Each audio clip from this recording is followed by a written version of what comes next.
Olá, companheiros e companheiras. Nos vídeos anteriores, falamos sobre o sistema capitalista de uma forma mais geral. Agora, vamos iniciar uma análise sobre a formação capitalista no Brasil. Para isto, vamos dividir em períodos históricos para não se tornar cansativo ao seu aprendizado. Neste vídeo falaremos do período da colonização portuguesa. As grandes navegações portuguesas e espanholas realizadas nos séculos XV e XVI foram responsáveis pelo desbravamento de quase todo o continente americano. O objetivo desses países era extrair das terras descobertas toda a riqueza que pudesse. No Brasil, com a chegada dos portugueses, em 1500, Portugal, utilizando a mão de obra indígena em troca de objetos sem valor, passa a retirar do litoral brasileiro o pau-brasil, valorizado não apenas por sua madeira, mas principalmente pela tinta que podia se extrair dele e que era utilizado na Europa para tingir tecidos. A extração desta árvore ela foi tão grande que foi praticamente extinta. Este processo de extração durou 30 anos. Outro ciclo econômico importante no Brasil foi a produção de cana-de-açúcar, que também ocorrerá nas colônias espanholas espalhadas em toda a América. Porém, para que este ciclo pudesse dar um retorno econômico satisfatório a Portugal, era necessário que fosse produzido em grande quantidade. Para isso, além de grandes proprietários de terra, o que já possuía no Brasil, era necessário mão de obra abundante. Para tal, Portugal resolve dividir o Brasil em 15 partes, o que chamou de capitanias hereditárias, e entregou cada capitania a um nobre português, que deveria vender a sua produção exclusivamente a Portugal, e teria as seguintes obrigações. Primeiro, conseguir mão de obra para os trabalhos, ou seja, escravizar índios e negros, além de defender o território da invasão estrangeira, de espanhóis, de franceses, holandeses, entre outros países. Como podemos ver, a produção de cana-de-açúcar baseou-se, primeiro, na grande propriedade de terra, segundo, no cultivo de um único produto agrícola, terceiro, na mão de obra escrava e quarto, na produção para exportação, neste caso exclusivamente para Portugal. Após 5 séculos, o Brasil continua seguindo o mesmo modelo de produção agrícola, excetuando a mão de obra escrava, embora ainda encontremos alguns casos no país. Embora saibamos que é com o desenvolvimento do capitalismo industrial que a desigualdade econômica e social aumenta, o fato do Brasil ter baseado a sua economia por quase 400 anos na mão de obra escrava é, sem dúvida alguma, um dos principais fatores que levaram o país a ser um país tão desigual. Além disso, o processo de abolição da escravidão no Brasil se deu de uma forma que só beneficiou a exploração do negro e dos trabalhadores de uma forma geral. Ao contrário do que muitos pensam, o fim da escravidão no Brasil não ocorreu por um ato humanitário da princesa Isabel, mas sim por fatores econômicos. O Brasil, segundo Caio Prado Júnior, traficou entre 1550 e 1855 cerca de 7 milhões de negros da África para o Brasil. Outros historiadores, como Pedro Calmon, por exemplo, afirmam que este número pode chegar a 13 milhões. Segundo o censo de 1872, a população escrava no Brasil era de 1,5 milhão de pessoas. Em 1888, quando a abolição da escravidão, essa população já reduzida por conta do alto índice de mortalidade e pela proibição do tráfico, ela foi liberta sem que tivesse nenhuma política de inserção digna na sociedade. A abolição do regime escravocrata no Brasil e em vários países da América ocorreu após intensa campanha da Inglaterra contra o tráfico de escravos, chegando a afundar navios que transportavam negros da África para o Brasil. A Inglaterra, como dissemos anteriormente, foi o primeiro país a desenvolver o capitalismo industrial e ele precisava abrir novos mercados consumidores, o que o regime escravocrata não permitia.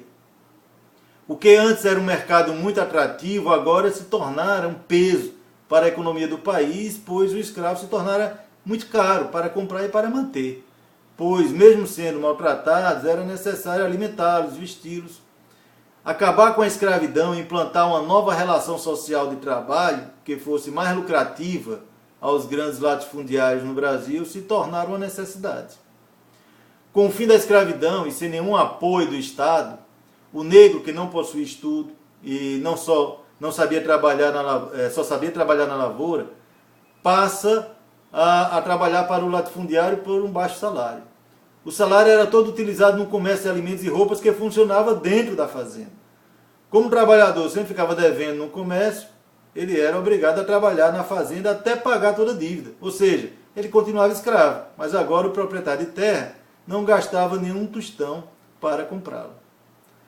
Durante este período, o Brasil incentiva a vinda de mão de obra da Europa para trabalhar nas lavouras de café e na nascente indústria brasileira, já que o negro não tinha aptidão para este tipo de trabalho.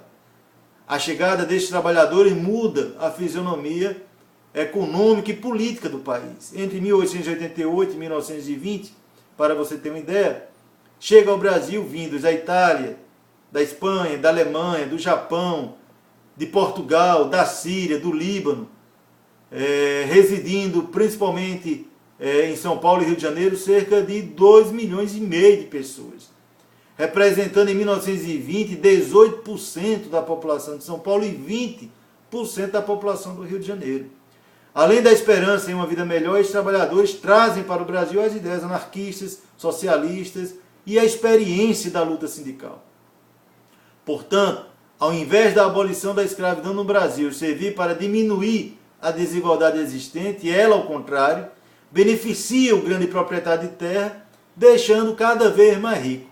Aliás, a riqueza proveniente da lavoura do café em São Paulo, que vai financiar a industrialização do Estado.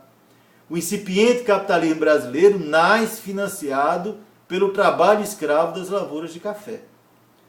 Se há exploração do trabalho no campo, na cidade não é diferente. Além dos baixos salários e jornada de trabalho exaustiva, repetindo o que acontecia na Europa, as condições de moradia eram precárias, inexistindo por parte do Estado e da burguesia quaisquer assistência à saúde do trabalhador, entre outros direitos. Os direitos que conhecemos hoje e que a burguesia insiste em retirar foram frutos de muita luta e da organização dos trabalhadores. No final do século XIX até as primeiras décadas do século XX, o Parque Industrial Brasileiro ele é formado basicamente de indústria têxtil, calçado e alimentos. Concentra-se boa parte no Sudeste, principalmente no estado de São Paulo. A força da economia brasileira ainda está concentrada no campo, com as plantações de café em São Paulo, a produção de cana-de-açúcar em Pernambuco e em São Paulo, a produção de leite em Minas Gerais, a produção de cacau na Bahia, a produção de algodão aqui no Ceará e a extração do látex e produção de borracha no norte do país. Todos esses segmentos agrícolas eles eram baseados na monocultura, nas grandes extensões de terra, no mercado externo, na exploração do trabalho braçal, ou seja, eram grandes propriedades de terra no Brasil, os senhores da política brasileira, os chamados coronéis políticos, que vão dominar a política do país por décadas. Isso certamente explica o conservadorismo da elite brasileira e da sua submissão aos interesses das grandes metrópoles, Portugal, Inglaterra e depois os Estados Unidos. Como podemos ver, nos primeiros 400 anos de história, o Brasil baseia a sua economia no meio rural, na grande propriedade de terra, na mão de obra escrava, na monocultura e na produção para exportação. É este modelo concentrador de riqueza que vai desenvolver o sistema capitalista no Brasil. Porém, um fato econômico internacional que vai afetar não só a economia brasileira, mas também a política do país é a crise internacional do capitalismo em 1929, com a quebra da Bolsa de Valores de Nova York. A crise americana afeta o mundo inteiro e o Brasil sente o impacto. Como principal produto de exportação do Brasil, o café, que era vendido em sua maior parte para os Estados Unidos, começa a encalhar nos portos. Dos 29 milhões de sacas produzidas, pouco mais de 14 milhões foram vendidas e a preços inferiores ao valor do mercado. Mas este é um assunto para tratarmos no próximo vídeo. Um abraço e até a próxima.